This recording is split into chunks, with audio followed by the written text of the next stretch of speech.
Hey guys, hi, ನೀವು ನೋಡ್ತಾ ಇದ್ದೀರಿ ಬಡವರ ಮಕ್ಕಳನ್ನ ಬೆಳೆಸಿ. ಸೊ ಇವತ್ತು ನಿನ್ನೆ ಆದ ಒಂದು ಪಂಚಾಯತಿ ಒಳಗೆ ಸುದೀಪ್ ಸರು ಈ ಅಶ್ವಿನಿಗೆ ಮತ್ತು ಜಾನುಗೆ ಭಾಳ ಅಂದ್ರೆ ಭಾಳ ಚಲೋ ಟೀಚ್ ಕೊಟ್ಟಾರ.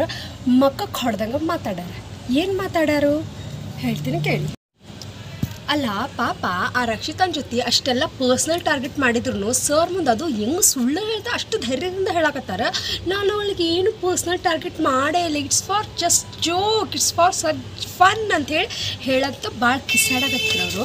ಆ್ಯಕ್ಚುಲಿ ಅವ್ರು ಮಾಡಿದ್ದೇ ಪರ್ಸ್ನಲ್ ಟಾರ್ಗೆಟ್, ಅವ್ರು ಮಾಡ್ತಾ ಇರೋದು ಪರ್ಸ್ನಲ್ ಟಾರ್ಗೆಟು ರಕ್ಷಿತಾಗೆ, ಗಿಲ್ಲಿಗೆ, ಈ ಇಬ್ಬರು ಜನಗಂತೂ ಸಿಕ್ಕಾಪಟ್ಟೆ ಪರ್ಸ್ನಲ್ ಟಾರ್ಗೆಟ್ ಮಾಡ್ತಿದ್ದಾರೆ. ಆದರೆ ಗಿಲ್ಲಿ ಅವ್ರ ಮಾತಿಗೆ ಪ್ರತ್ಯುತ್ತರ ಕೊಡ್ತಾನೋ, ವಾಪಸ್ ಅವ್ರಿಗೆ ಎಲ್ಲ ಮಾತಾಡ್ತಾನಂತ ಗೊತ್ತಿದ್ದು ಅವ್ರ ಹಿಂದೆ ಅವನ ಹಿಂದೆ ಅವರು ಬೀಳಾಕತ್ತಿಲ್ಲ. ಆದರೆ ಇಲ್ಲಿ ಬಿದ್ದಿರೋದು ಪಾಪದ ಕೈಗೆ ರಕ್ಷಿತ ಸಿಕ್ಕಿದ್ದಾಳೆ.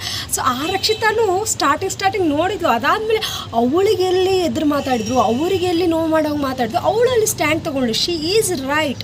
ನಮ್ಮತನಕ್ಕೆ, ನಮ್ಮ ಸ್ವಾಭಿಮಾನಕ್ಕೆ ಎಲ್ಲಿ ನಡಕ್ಕೆ ಧಕ್ಕೆ ಬರ್ತೈತಲ್ಲ, ಅಲ್ಲಿ ಪ್ರತಿಯೊಂದು ಹೆಣ್ಣಾಗಲಿ ಪ್ರತಿಯೊಂದು ಗಂಡಾಗಲಿ ಸ್ಟ್ಯಾಂಡ್ ತೊಗೊಳ್ಳೇಬೇಕಾಗುತ್ತದೆ. ಅವಳು ಹೇಳ್ತಾಳೆ ಒಂದು ಮಾತು ರಕ್ಷಿತಾ, ಏನಂತ ಹೇಳ್ತಾಳೆ, ನಮ್ಮ ಒಂದು ತನಕ್ಕೆ, ನಮ್ಮ ಒಂದು ಸ್ಥಾನಕ್ಕೆ ನಾವೇ ಸ್ಟ್ಯಾಂಡ್ ತೊಗೋಬೇಕು. ಯಾರು ಬರಲ್ಲ. ಅದು ಕೇವಲ ಬಿಗ್ ಬಾಸಲ್ಲಿ ಅಷ್ಟೇ ಅಲ್ಲ, ಅದು ನಿಜ ಜೀವನದಲ್ಲೂ ಅಳವಡಿಸ್ಕೋಬೇಕಂತ ಹೇಳಿ ಅಷ್ಟು ಚಿಕ್ಕ ಹುಡುಗಿ ಅಷ್ಟು ಕ್ಲಿಯರ್ ಕಟ್ಟಾಗಿ ಹೇಳಿದ್ದಾರೆ. ಆದರೂ ಕೂಡ ಈ ಒಂದು ಘಮಂಡ್ಗಳು ಅದಾರಲ್ಲ, ಗಂಡ ಬಿಟ್ಟು ಹೆಣ್ಮಕ್ಳು, ಅಶ್ವಿನಿ ಪ್ಲಸ್ ಜಾಹ್ನವಿ ಉಪಯೋಗ ಇಲ್ಲಿದ್ದ ಅದು ಹೇಳ್ತಾರಲ್ಲ ದಂಡ ಪಿಂಡಗಳಂತ ಹೇಳ್ಬೋದು. ಯಾಕಂತಂದ್ರೆ ಬರೀ ಕಂಟೆಂಟ್ ಅಂತ ಹೇಳಿಬಿಟ್ಟು ತಮ್ಮ ಕ್ಯಾರೆಕ್ಟರ್ನ ಕಂಟೆಂಟಾಗಿ ಕೊಟ್ಬಿಟ್ರು ಜನರಿಗೆ. ಇವರು ಅದು ಅರ್ಥ ಆಗೋಕತ್ತಿಲ್ಲ ಅವ್ರಿಗೆ ಏನಾಗತ್ತೈತಿ. It's just for fun, it's not joke, because Bigg Boss is not joke, not entertainment, it's full of package of life, not only one thing. So ಇವರು ಒಂದು ತಲೆಯಲ್ಲಿ ಇಟ್ಕೊಂಡ್ಬಿಟ್ಟಾರೆ, ಏನು ಕಂಟೆಂಟ್ ಕ್ರಿಯೇಟ್ ಮಾಡಬೇಕು, ಕಂಟೆಂಟ್ ಇದ್ದರೆ ಚಲೋ. ಕಂಟೆಂಟ್ ಒಂದು ಕ್ಯಾರೆಕ್ಟರ್ನ ಹಾಳು ಮಾಡಿಬಿಟ್ಟು ಕಂಟೆಂಟ್ ಅಂದರೆ ಇಟ್ಸ್ ನಾಟ್ ಫೇರ್. ಯಾಕಂತಂದರೆ ಕಂಟೆಂಟ್ ಅನ್ನೋದು ಇನ್ನೊಬ್ಬರಿಗೆ ನಗಿಸಿ ತಮ್ಮ ಒಂದು ವ್ಯಕ್ತಿತ್ವನ ಹೊರಗೆ ಹಾಕೋದು. ಇಲ್ಲಿ ತಮ್ಮ ವ್ಯಕ್ತಿತ್ವ ಹೊರಗೆ ಹಾಕೋದ್ರ ಜೊತೆಗೆ ಇನ್ನೊಬ್ಬರ ಅವಮಾನ ಮಾಡಕತ್ತಾರ. ಸೊ ಇವರು ಅವಮಾನ ಮಾಡಕತ್ತಾರ ಅಂತಂದ್ರೆ obviously it's not a content, ಇದು ಅವಮಾನ ರಹಿತ ಒಂದು ಮಾತಂತ ಹೇಳಬಹುದು. ಯಾಕಂತಂದ್ರೆ ಈ ಅಶ್ವಿನಿ ಜೊತೆ ಕೈ ಜೋಡಿಸಿದ ಈ ಜಾಹ್ನವಿ ಅದ ಹೇಳ್ತಾರಲ್ಲ, ನಾಯಿ ಹೇಳಿದ್ರೆ ನಾಯಿ ಬಂದು ಬಾಲಕ್ಕೆ ಹೇಳತ್ತಂತೇಳಿ ಹಂಗಾತಿದ್. ಯಾಕಂತಂದ್ರೆ ಇಲ್ಲಿ ಒಂದು ಅಶ್ವಿನಿ ಅನ್ನೋದು ನಾಯಿ ಬಹುವಂತೆ ಬೋಳಿದ್ರೆ ಇದ್ರ ಹಿಂದೆ ಜಾಹ್ನವಿ ಅನ್ನೋಕ್ಕೇನು ಬೋಳ್ತಾಳೆ. ಸೊ ಹಿಂಗಾಗೈತಿ. ಇವರಿಬ್ರು ಒಂದಾಗಿ ಏನು ಅನ್ಕೊಂಡಾರ, ನಮ್ಮನ್ನು ಬಿಟ್ಟರೆ ನಮಗೆ ಎದುರಿಸೋರು ಯಾರೂ ಇಲ್ಲ, ನಾವೇ ಬಿಗ್ ಬಾಸ್ ಒಳಗೆ ಇನ್ನು ಮುಂದೆ ಅಂಥೇಳಿ ಆ ಒಂದು ಮೈಂಡ್ಸೆಟ್ ಒಳಗೆ ಭಾಳ ಭ್ರಮೆಯೊಳಗೆ ಬದುಕಾಕತ್ತಾರ.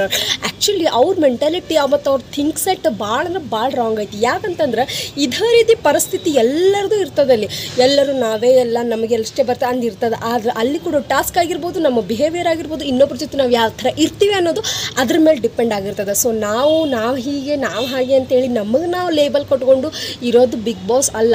ಸೊ ಇಲ್ಲಿ ಹೇಳೋಕೆ ಇಷ್ಟಪಡ್ತೀನಿ, ರಕ್ಷಿತಾ ಇದ್ದಾಳಲ್ಲ, ಭಾಳ ಅಂದ್ರೆ ಭಾಳ ಚಂದ ಮುಖಕ್ಕೆ ಹೊಡೆದಂಗೆ ಮಾತಾಡಿದಾಳೆ. ಹೇಳಿದ್ರು ಅವರು, ಯಾರು ಮಂಜು ಮ್ಯಾಮ್ ಹೇಳಿದ್ರು, ಏನಂತ ಹೇಳಿದ್ರು, ರಕ್ಷಿತಾನ್ ಆರ್ಗ್ಯೂ ಬಂದರು, ರಕ್ಷಿತಾನ್ ಮುಂದೆ ಬಂದವ್ರಿಗೆ ರಕ್ಷಿತಾನೇ ಮುಂದೆ ನಿಂತಿದ್ದು.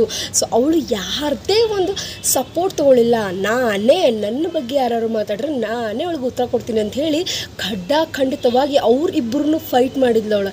ಇನ್ನೂ ಮಟ್ಟನೂ ಆ ಥರ ಫೈಟ್ ಇಲ್ಲಿ ಬಿಗ್ ಬಾಸ್ಗಳು ನೋಡಿಲ್ಲ. ಒಂದು ಮೆಜಾರಿಟಿ ವೈಸ್ ಫೈಟ್ ಆಗೋದ, ಇಲ್ಲಾಂದ್ರೆ ಯಾವುದಾದ್ರೂ ಒಂದು ರೀಸನ್ಸ್ಗಾಗಿ ಫೈಟ್ ಆಗೋದ.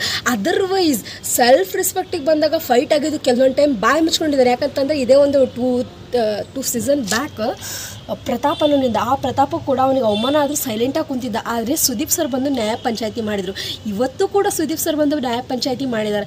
ಆದರೆ ಇಲ್ಲಿ ಸಿಕ್ಕಿದ್ದೇನು, ಮರ್ಯಾದೆ ಕೊಟ್ಟರು ಯಾರಿಗೆ, ಆ ರಕ್ಷಿತಾಗೆ ಈ ರೀತಿ ಮಾಡೋದು ತಪ್ಪು ಅಂತ ಹೇಳಿ ಮುಖಕ್ಕೆ ಹೊಡೆದಂಗೆ ಎಲ್ಲರಿಗೂ ಮಾತಾಡಿದ್ರೆ. ಇನ್ಮೇಲೆ ಒಂದು ಹೆಣ್ಣಾಗಲಿ ಒಂದು ಗಂಡಾಗಲಿ, ಚಿಕ್ಕವರಾಗಲಿ ದೊಡ್ಡವರಾಗಲಿ ಯಾವ ಥರ ಇರಬೇಕಂತ ಹೇಳಿ ಸುದೀಪ್ ಸರ್ ಹೇಳಿಕೊಟ್ರು. ಸೊ ಅದಕ್ಕೆ ಹೇಳ್ತಾರೆ, ಮಾಣಿಕ್ಯ ಕೇವಲ ಪಿಕ್ಚರಲ್ಲಿ ಅಷ್ಟೇ ಅಲ್ಲ, ನೈಜ ನಮ್ಮ ಜೀವನದೊಳಗೆ ಇದ್ರ ಭಾಳ ಅಂದ್ರೆ ಭಾಳ ಚಲೋ ಅಂತ ಹೇಳಿ ಸುದೀಪ್ ಸರ್ ಹೇಳಿಕೊಟ್ರು. ಮತ್ತು ಇನ್ನೊಂದು ಹೇಳಿದ ಗಿಲ್ಲಿ ಹೇಳ್ತಾನೆ, ನೋಡೋಕೆ ಇವರು ಸ್ವಾತಿ ಮುತ್ತು ಥರ, ಆದರೆ ನೋಡಿದ್ರೆ ಮಾರಿಮುತ್ತು. ನಿಜ ಮಾರಿಮುತ್ತುಗಳೇ ಇಂಥ ಗಂಡ ಬಿಟ್ಟ ಹೆಣ್ಮಕ್ಳಿಗೆ ಒಂದು ಮರ್ಯಾದೆ ಫಸ್ಟ್ ಆಫ್ ಆಲ್ ಸಮಾಜ ಕೊಡೋಂಗಿಲ್ಲ. ನಾ ಕನ್ನಡದ ಅಭಿಮಾನಿ, ನಾ ಕನ್ನಡದ ಹೋರಾಟಗಾರ್ತಿ ಇರೋದು ಎಲ್ಲೈತಿ. ಬರೀ ಅವಾಚ್ಯ ಶಬ್ದಗಳನ್ನು ಬಳಸ್ಯಾರ, ಸ್ಟುಪಿಡ್ ಅಂತಂದಾರೆ, ಇಡಿಯಟ್ ಅಂತಂದಾರೆ. ಈ ಥರ ಎಲ್ಲ ಒಂದು ಬೆಲೆ ಕೊಡೋವಂಥದ್ದೇ ಅಲ್ಲ ಒಂದು ಕನ್ನಡಕ್ಕಾಯ್ತು. ಸೊ ಇಲ್ಲಿ ಕಾಣಬರುವಂಥ ವಿಷಯ. ಇಷ್ಟು ದಿನ ನಾವೇನೋ ಅಂದ್ಕೊಂಡಿದ್ವಿ, ಬಟ್ ನಮ್ಮ ಕಣ್ಣಿಗೆ ಕಾಣುವಂಥ ದೃಷ್ಟಿಕೋನ ರಕ್ಷಿತಾ ಇಸ್ ರಿಯಲ್ ಕ್ಯಾರೆಕ್ಟರ್. ಅವಳು ಜನರ ಮುಂದೂ ಅದೇ ಥರ ಅದಾಳ, ಬಿಗ್ ಬಾಸ್ ಒಳಗೂ ಅದೇ ಥರ ಅದಾಳ, ಮನೆಯೊಳಗೂ ಅದೇ ಥರ ಅದಾಳ. ಸೊ ಆ ಕ್ಯಾರೆಕ್ಟರ್ನ ಮುಂದೂ ಅದೇ ಥರ ಇಟ್ಕೊಳ್ಳಿ ಅಂತ ಹೇಳ್ತೀವಿ. And thank you so much. ಯಾರು ನನ್ನ ಚಾನಲ್ನ ಸಬ್ಸ್ಕ್ರೈಬ್ ಮಾಡ್ಕೊಂಡಿರೋ, ಸೊ ಪ್ಲೀಸ್ ಸಬ್ಸ್ಕ್ರೈಬ್ ಮಾಡ್ಕೊಳ್ಳಿ ಅಂತ ಹೇಳ್ತಾ ಇವಾಗ ನಾನು ನೆಕ್ಸ್ಟ್ ವಿಡಿಯೋಗೆ ವಾಪಸ್ ಬರ್ತೀನಿ. Thank you, bye.